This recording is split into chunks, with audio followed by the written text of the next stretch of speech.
higher secondary Raniganj higher secondary আহি পেলাই মই ভাল লাগিছোঁ কাৰণ প্ৰথমতে মই থেংক ইউ দিছোঁ হায়াৰ ছেকেণ্ডেৰীৰ প্ৰিন্সিপাল ছাৰক নাথ ছাৰক যে এখেতে ধুনীয়াকৈ এটা ছাত্ৰ ছাত্ৰীক মাতি পেলাই মোক ইণ্টাৰেকশ্যন কৰিবৰ কাৰণে সুবিধা দিছে সেইটো কাৰণে তেখেতক মই ধন্যবাদ জনাইছোঁ আজিৰ মোৰ মূল উদ্দেশ্যটো হ'ল যে আমাৰ কোকৰাঝাৰ মহাবিদ্যালয়ত যে ইনফ্ৰাষ্ট্ৰাকচাৰ আমি কোৰ্ছ কণ্টেণ্ট কোৰ্ছৰ বিষয়ে মই ছাত্ৰ ছাত্ৰীক মই জনাই দিছোঁ আৰু ইহঁতৰ কেৰিয়াৰৰ প্ৰস্পেক্টৰ কথাটো কৈছোঁ যে আমাৰ কলেজতো কোনো কলেজৰ নিচিনা লেকিং হৈ থকা নাই যি লাগে ছাত্ৰ ছাত্ৰীৰ কাৰণে আমাৰ কলেজত যথেষ্ট আছে আৰু কলেজটো উন্নত আমি আৰু মই being a principal of Fakiragram college মই ছাত্ৰ ছাত্ৰী এটা কথা দিছোঁ যে প্ৰতিশ্ৰুতি দিছোঁ যে মোৰ কলেজত আহি যদি পঢ়া শুনা কৰে আৰু বেষ্ট ষ্টুডেণ্ট হাই স্ক'ৰ পোৱা ছাত্ৰ ছাত্ৰীক মই কি ফ্ৰী বুক দিয়াৰ কাৰণে মই প্ৰমিছ কৰিছোঁ আৰু আমাৰ কলেজত কেইটামান ফেচিলিটিৰ কথাটো মই কৈছোঁ আৰু কোৱালিফাইড টিচাৰৰ কথাটো কৈছোঁ মই আৰু ইহঁতৰ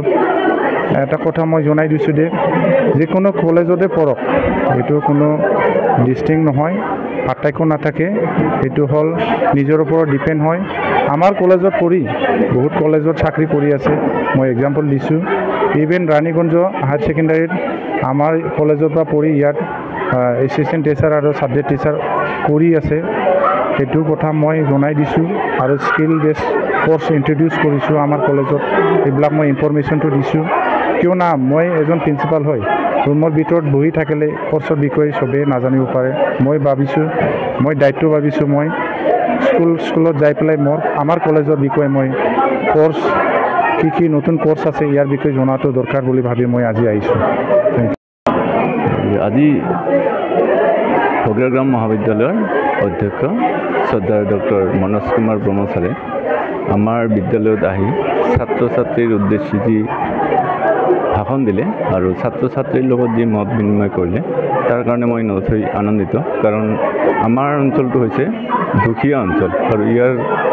ল'ৰা ছোৱালীখিনি দূৰত যাব নোৱাৰে আৰু এটা কথা স্পষ্টভাৱে ছাৰে কৈ দিলে যে তেখেতৰ মহাবিদ্যালয়ৰ পৰা